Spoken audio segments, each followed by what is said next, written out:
சரி, இப்போ என்ன விஷயமா வந்திருக்க? தனியாக புலம்பிட்டு இருந்தியா, என்ன விஷயம்? ஓ அதுவா, நான் ஸ்வீட்டி கிட்ட ப்ரப்போஸ் பண்ண போகிறேன். அவள் உன்னை தான் லவ் பண்ணுறான்னு தெரியுமா? ஐயோ ஆரம்பிச்சாண்டா. எனக்கு தெரியும்டா.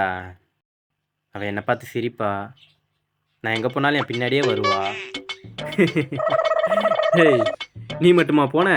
சுரேஷ் தானே உன் கூட வந்தான். என்ன ஒரு புத்திசாலித்தனம். நீ அவனை பார்த்து சிரிச்சிருக்கலாம், அவன் பின்னாடி போயிருக்கலாம். ஆளை பார்த்தா டம்மி பீஸா இருக்க, பயங்கரமான ஆளா இருக்கேடா. மனசாச்சுன்னா குழப்பமா இருக்கும்போது வரணும், ஆனால் நீ குழப்பத்துக்குன்னே வரிய. சோதிக்காதீங்க, சோதிக்காதீங்க. எனக்கு என்னமோ சுரேஷத்தான் லவ் பண்றாளோன்னு தோணுது, பார்த்துக்க.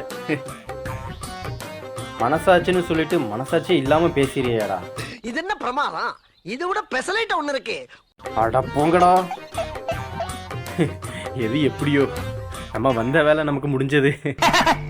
ஐ அம் வெரி ஹாப்பி.